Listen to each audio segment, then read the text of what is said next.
사령관 느부사라단은 대제사장 스라야와 부제사장 스바냐 그리고 3명의 성전 문지기를 붙잡았습니다. 또한 지휘관과 내시 7명 그리고 서기관과 일반 평민 60명도 함께 붙잡았습니다. 이들이 포로가 되어서 느부갓네살 왕 앞으로 끌려갔지만 결국은 다 처형을 당하고 맙니다. 종교 지도자도 가차없이 다 죽여버리게 되었습니다. 포로의 운명이라는 것이 이렇게 죽을 수밖에 없는 것이었고 그 처참한 상황을 잘 보여주고 있는 것입니다. 28절부터는 느부갓네살이 잡아간 유다 백성들의 전체적인 숫자를 기록하고 있습니다. 유다 사람들은 3차례 걸쳐서 바벨론으로 포로로 끌려갔습니다. 첫 번째는 느부갓네살 제7년인 BC 597년 진행되었고 그때 잡혀간 숫자가 3023명입니다. 두 번째로 끌려간 포로들은 느부갓네살 제18년인 BC 588년에 끌려갔고 832명이나 끌려갔습니다. 또한 세 번째로 포로로 끌려간 사람들은 느부갓네살 제23년인 BC 583년에 끌려갔고 그때 잡혀간 사람들이 745명이었습니다. 그래서 오늘 본문에서는 끌려간 사람들이 4,600명이었다 이렇게 기록을 하고 있습니다. 근데 이 기록은 열왕기하에 나오는 잡혀간 유다 백성들의 숫자보다 터무니없이 적습니다. 열왕기하에서는 1만 8천여 명 정도가 끌려갔다고 되어 있습니다. 이것이 기록이 오기가 된 것이 아니라 여자와 아이들을 포함한 숫자와 포함하지 않은 숫자 이렇게 우리가 이해를 하면 될 것입니다. 본문에서 특별히 우리가 주의 깊게 보아야 할 부분은 유다왕 여호야긴에 관한 이야기입니다. 여호야긴은 포로로 끌려간 지 37년이 지난 후에 비로소 포로의 신분에서 그 명예를 회복하게 되었습니다. 그때 왕의 이름을 에윌 무로닥이라고 기록하고 있습니다. 에윌 무로닥 그때의 왕끼리 먹는 왕의 식탁의 진미에 이 여호야긴을 초청하게 됩니다. 그러니까 더 이상 포로가 아닙니다. 동등한 왕으로서 그곳에 앉아서 식사를 하는데 그곳에 왕들이 많았다는 것은 바벨론이 정복한 나라들의 왕들이 그곳에서 함께 식사를 했다는 것을 의미합니다. 그 중에서도 이 여호야긴에게 에윌 무로닥이 가장 친절하게 행하였다고 되어 있습니다. 그리고 가장 상석에 앉혀놨다고 되어 있습니다. 그리고 그에게 죄수의 의복을 벗게 해주고 그리고 그가 죽는 날까지 먹을 것을 제공해주고 마치 녹봉을 받듯이 신하들처럼 그렇게 끝까지 그의 노후를 책임져 주었다고 기록을 하고 있습니다.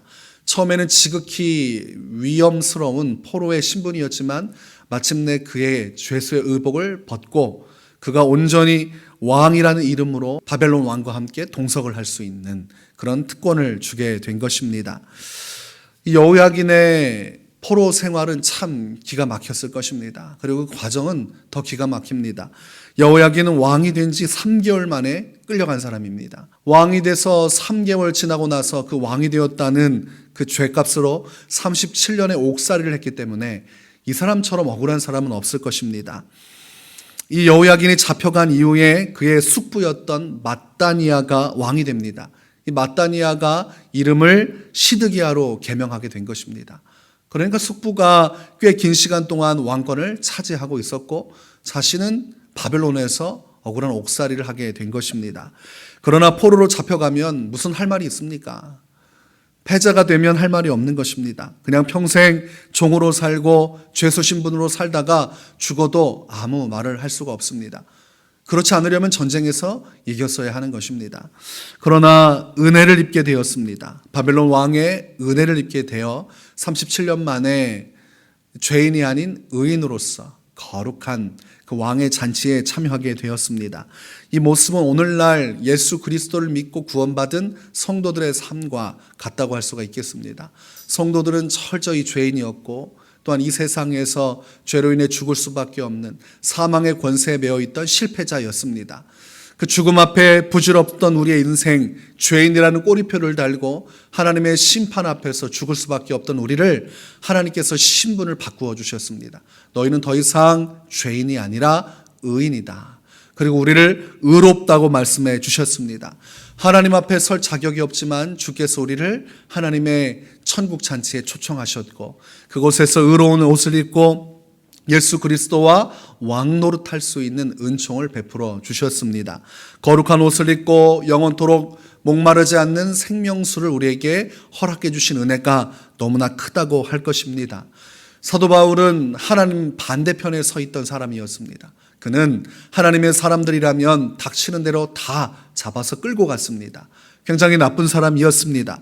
그러나 그가 다메섹 도상에서 예수 그리스도의 빛을 쬐고 그분의 음성을 듣고 나서 그는 육신의 두 눈을 잃었지만 마음속에 하나님의 자녀가 되는 구원을 받을 수 있는 놀라운 축복을 누리게 되었습니다. 그가 그의 인생 속에서 하나님 앞에 회방자였지만 예수님을 만나고 나서 새로운 인생을 살아갈 수 있는 길이 열리게 되었습니다. 하나님께서 사도 바울을 용서해 주신 것입니다. 죄인이었던 그를 구원하셔서 의인되게 하시고 회방자였던 그를 복음의 선포자가 되게 하시고 이방인의 사도로 세워주셨습니다. 그래서 사도 바울은 하나님을 찬송할 수밖에 없었습니다. 그분의 은혜로 구원받았고 그분의 은혜로 말미암아 자신에게 새로운 인생, 영원한 생명의 길이 열렸기 때문입니다. 하나님이 구원하지 않았다면 멸망했을 것입니다. 고린도전서 15장 10절에 기록하기를 그러나 내가 나된 것은 하나님의 은혜로 된 것이니 내게 주신 그의 은혜가 헛되지 아니하여 내가 모든 사도보다 더 많이 수고하였으나 내가 한 것이 아니요 오직 나와 함께 하신 하나님의 은혜로라. 사도 바울의 고백은 은혜입니다. 은혜. 우리가 이 은혜를 잊어서는 안 됩니다. 에빌모로닥이 비록 적군의 왕이었지만 그가 베푼 것은 은혜입니다. 죄인의 신분에서 그의 왕으로서의 모든 것들을 회복시켜준, 왕으로서 존대하고 그리고 존귀히 여기고 그 앞에서 겸손히 행해준 것은 그를 지극히 높여준 것 아니겠습니까? 은혜입니다. 그를 발로 차도 침을 뱉어도 그의 목을 베어도 누구 하나 뭐라고 할 것이 없습니다. 은혜입니다. 만약 이 은혜를 받고도 여호야긴이 어떻게 나한테 이렇게 행할 수 있느냐, 지난 37년 나를 함부로 했던 것에 대해서 사과하라 하면 적반하장일 것입니다. 은혜 받았으면 그 은혜 받은 것에 만족해야 됩니다. 자기가 만약 승자였고 바벨론 왕이 패자였으면 자기는 과연 살려줄 수 있을 것인가? 쉽지 않은 일이죠. 적장은 다 죽이는 것이고 그리고 적의 왕은 살려둘 수가 없는 것입니다. 그 불행의 씨앗을 남겨두어서 무엇하겠습니까? 우리가 만약 하나님께 구원받고도 하나님께 불평하는 것은 이와 같습니다. 오랜 포로 생활에서 자유케 하신 그 은혜를 기억하고 우리에게 생명을 주신 하나님께 온전히 감사해야 할 것입니다. 그래서 오늘 하루 살아갈 때 모든 것이 은혜였구나. 하나님께서 나를 여기까지 인도하신 것이 은혜였구나.